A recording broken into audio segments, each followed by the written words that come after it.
Oke, selamat pagi semua. Eh,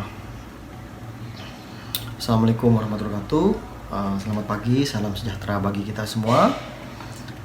Salam sehat semua ya, anak-anak.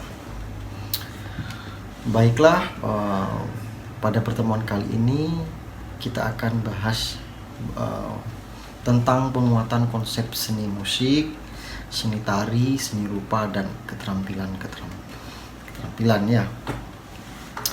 Nah,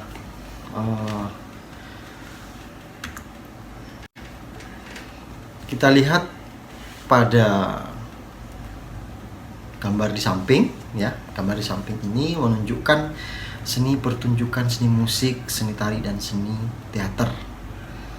Kemudian yang sebelahnya lagi yaitu seni pameran. Ini berupa seni rupa dan keterampilan. Kemudian sedangkan seni musik, kita masuk ke seni musik ya. Seni musik itu apa sih unsur-unsurnya? Unsur-unsurnya yaitu ada nada ya, ada irama dalam musik, dinamika, ada tempo, birama, tangga nada, harmoni, dan melodi. Nah, kemarin sempat kita singgung itu apa itu seni musik ya. Ada seni tari, ada seni rupa. Nah, kita akan membahas lebih dalam lagi apa itu seni musik. Yang unsur yang pertama yaitu ada nada. Nah, nada ini bisa diartikan sebagai bunyi yang beraturan serta memiliki frekuensi tunggal tertentu, sehingga nada yang dikatakan nada itu suara atau bunyi yang beraturan. Kemudian ada irama. Nah, irama yaitu suatu gerakan berturut-turut secara teratur. Bisa diartikan tinggi rendahnya, naik turunnya lagu, bunyi dan sebagainya, itu yang dinamakan irama. Unsur yang ketiga yaitu dinamika. Dinamika dalam istilah dinamika dalam seni musik ini digunakan untuk menandakan volume nada. Apakah nada itu dimainkan secara pelan, lembut, atau nyaring. Sehingga dinamika ini berfungsi untuk menunjukkan emosi atau perasaan yang ada dalam sebuah komposisi, seperti riang, sedih, atau datar. Dengan kata lain, dinamika berguna untuk menunjukkan nuansa lagu. Jadi jelas ya. Kemudian unsur yang keempat yaitu ada tempo. Tempo itu sendiri yaitu tanda cepat dan lambatnya beat atau ketukan suatu musik, sehingga bisa dipahami bahwa fungsi tempo adalah mengatur cepat lambatnya suatu komposisi musik dimainkan dalam waktu per menit. Nah, unsur yang selanjutnya yaitu birama. Birama ini merupakan tanda atau ketukan yang menandakan pergantian melodi atau nada saat musik dimainkan. Ya, ingat ya, pergantian melodi atau nada. Jadi begitu. Kemudian unsur yang selanjutnya dalam seni musik itu ada tangga nada. Ada tangganya ya. Di mana tangga nada ini merupakan susunan yang berjenjang dan berasal dari nada-nada pokok dari sebuah sistem nada, mulai dari nada dasar sampai dengan nada oktav. Contohnya yaitu do, re, mi, fa, sol, la, si, do, gitu ya. Kemudian unsur yang selanjutnya yaitu harmoni. Harmoni ini dapat diartikan sebagai perpaduan bunyi antara dua nada atau lebih yang dibunyikan secara bersamaan dengan tinggi rendah nada yang berbeda. Begitu. Kemudian unsur yang terakhir yaitu melodi. Nah, begitu. Melodi merupakan serangkaian dari deretan nada yang kemudian dibunyikan dengan irama tertentu. Jadi, melodi ini adalah nada-nada yang diatur dengan indah Pengaturannya menggunakan pola irama tertentu sehingga enak dan indah didengar. Nah, jadi itu adalah unsur-unsur seni musik. Ya, kita next ya, lanjut ya. Oke. Alat musik berdasarkan sumber bunyi itu ada 5 ya. Yang pertama idofon. Ini alat musik yang bersumber dari bahan dasarnya bel ya, simbal, kulintang, gong ya, gong. Di gamelan kan ada, kemarin kita bahas tentang gong ya. Kemudian yang kedua elektrofon. Nah, elektrofon itu sendiri yaitu alat musik yang bersumber dari aliran listrik. Jadi sumbernya dari aliran listrik, contohnya keyboard ya, gitar elektrik, biola elektrik, begitu ya. Kemudian yang ketiga aerofon, alat musik yang bersumber dari aliran hembusan udara, ditiup biasanya ya, kayak pianika, harmonika, kayak seruling, begitu ya. Kemudian yang keempat membranofon, alat musik yang bersumber dari selaput membran atau kulit hewan, contohnya seperti kendang, rebana, beduk ya. Sudah tahu ya beduk ya, beduk biasanya ada di masjid-masjid itu ya, kalau adzan lagi adzan, nah, itu biasanya menggunakan kulit. Nah, yang terakhir yaitu kordofon, alat musik yang bersumber dari dawai atau senar. Nah, sudah pernah dengar Dawai Asmara? Nah, lagunya Oma Irama ya. Nah, jadi dari senar itu contohnya gitar, biola, ukulele. Nah, kita masuk ke selanjutnya seni apa? Seni tari. Oke, baik. Nah, sebelumnya kita sudah membahas karakteristiknya ya. Kita bahas ciri-ciri seni tari. Tari ini yang pertama merupakan ekspresi atau ungkapan perasaan kehendak dan pikiran manusia, kehendak pikiran manusia. Nah, itu. Kemudian gerak tari merupakan gerak yang ritmis. Gerak tari merupakan gerakan indah, yaitu gerak yang telah mengalami distorsi. Distorsi itu perombakan ya. Dan stilisasi atau penghalusan. Biasanya tari ini digunakan sebagai acara-acara tertentu di setiap daerah tertentu. Dapat dilakukan secara berpasangan, bisa juga perorangan atau berkelompok. Pola-pola gerakan tari ini sudah ditentukan. Nah, jadi sudah ditentukan agar kompak begitu ya. Terlihat bagus, terlihat kompak, terus gerakannya sama sehingga dilihatnya itu enak. Adapun fungsi tari itu sendiri, yang pertama itu sebagai salah satu kesenian untuk melestarikan budaya-budaya. Sebagai upacara, biasanya tarian sering ditampilkan pada upacara adat. Ini sebelumnya sudah disinggung ya. Sebagai sarana hiburan juga kepada para penonton yang hadir, sebagai pergaulan, biasanya dimainkan agar dapat berinteraksi dengan sesama manusia yang memiliki hubungan kekerabatan, sebagai media pertunjukan pada orang-orang begitu ya, sebagai media pengenalan budaya lokal misalnya, untuk mengembangkan potensi atau bakat yang ada dalam diri seseorang, untuk mengeksplorasi potensi yang mereka miliki, terutama anak didik kita, untuk mengajak kita berimajinasi serta meningkatkan daya kreativitas kita dalam seni tari, dalam keseniannya, terutama untuk karya seni tari. Adapun unsur-unsur seni tari yang pertama yaitu unsur utama. Unsur utama seni tari ini merupakan unsur pokok atau unsur yang harus dimiliki dan terkandung di dalam sebuah tarian. Oleh karena itu, unsur utama ini merupakan sebuah poin penting dari keberhasilan sebuah tari yang akan dibawakan. Berikut ini ya, ada 3 unsur utama dalam seni tari ya.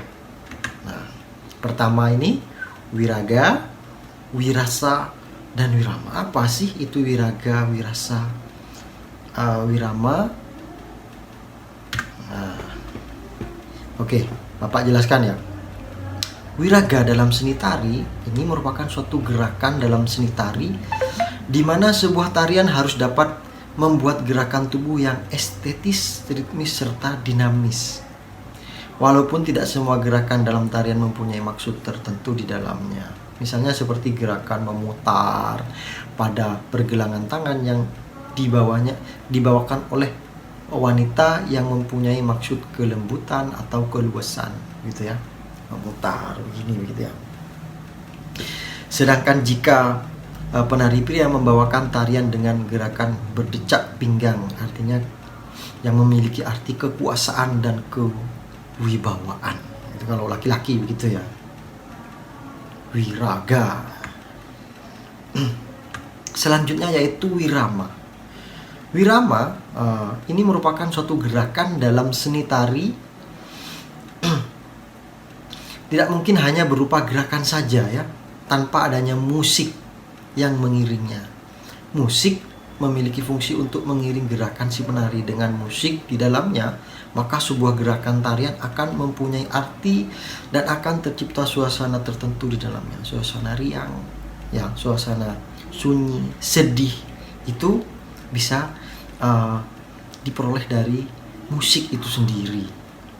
Ya, ada tambahan musiknya. Nah, itu wirama.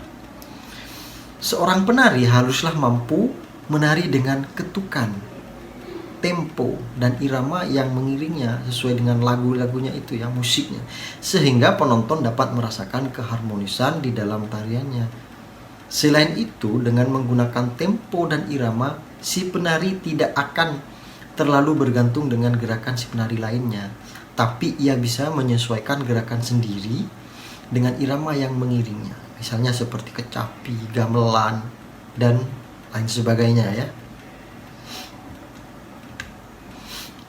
Namun ya, bisa juga menggunakan iringan berupa hentakan kaki ya, tepukan tangan atau nyanyian agar tarian-tarian itu bisa seirama begitu ya.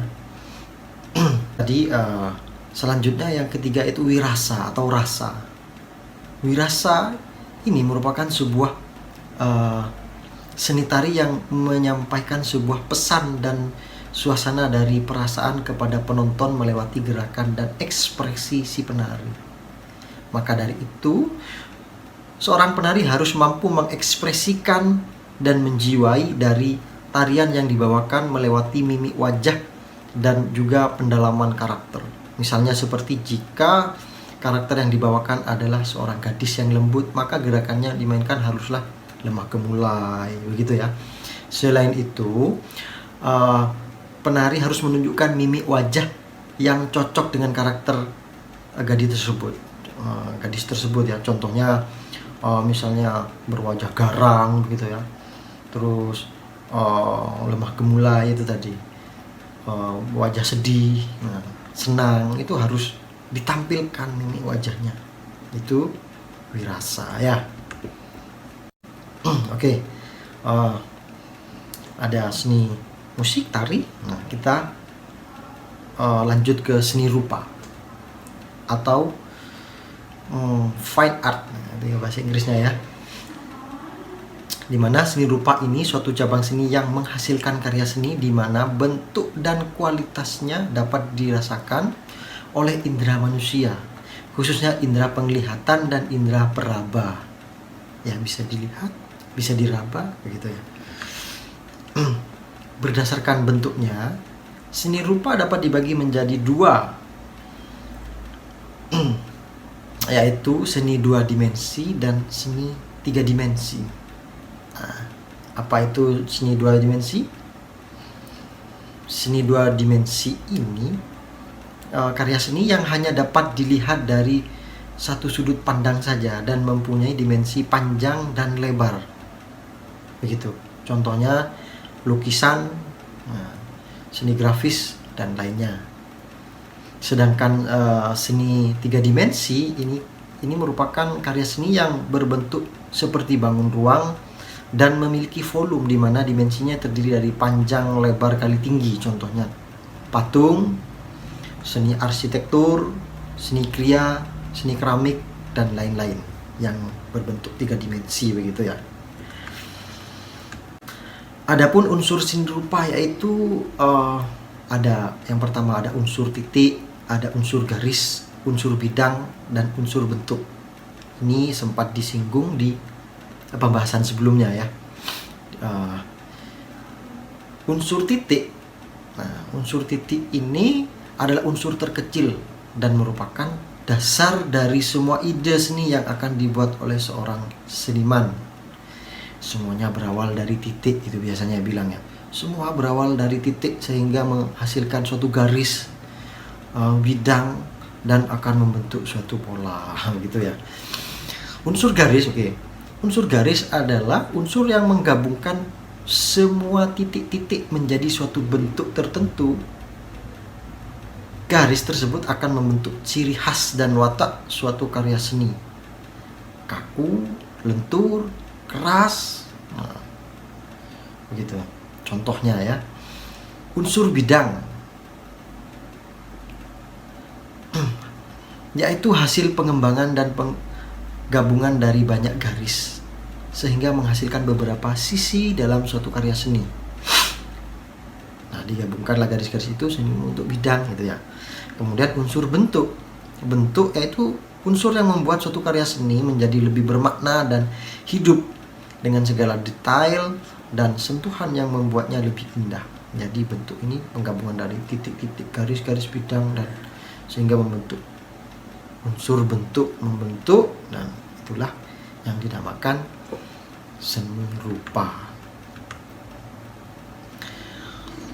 Kemudian unsur yang selanjutnya yaitu unsur ruang. Unsur ruang merupakan unsur yang mempunyai sifat nyata dan semu tergantung pada dimensinya. Apakah dia 2 dimensi atau 3 dimensi. Yang keenam ya, unsur warna. Warna ini merupakan suatu unsur yang sangat penting pada suatu karya seni. Paduan warna dapat membentuk suatu karya seni yang menjadi lebih baik ya. Lebih berwarna ya.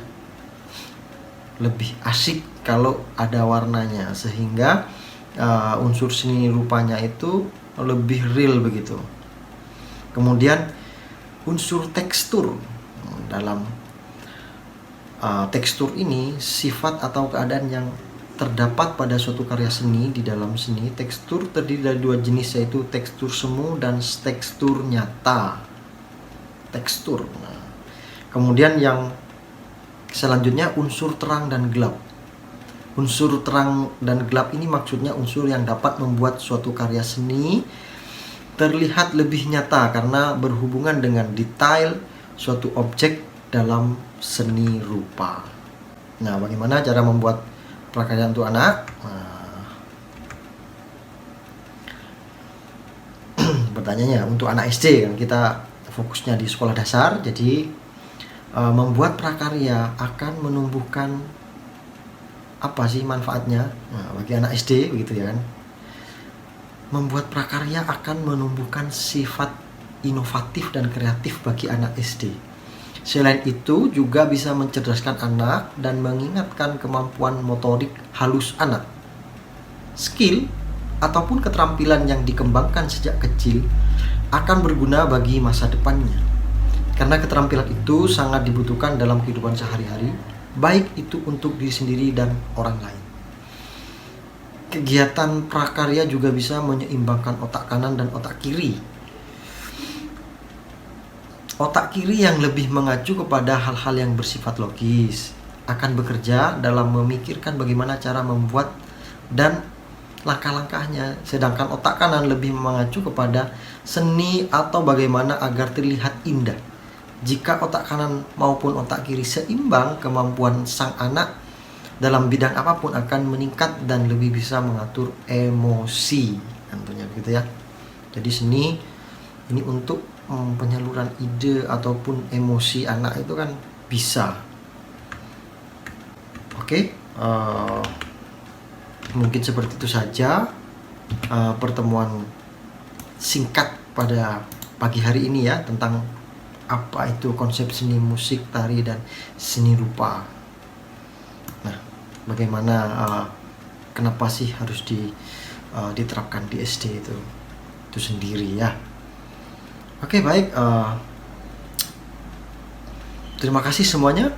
Kita akan bertemu minggu depan ya, minggu depan dengan topik yang berbeda.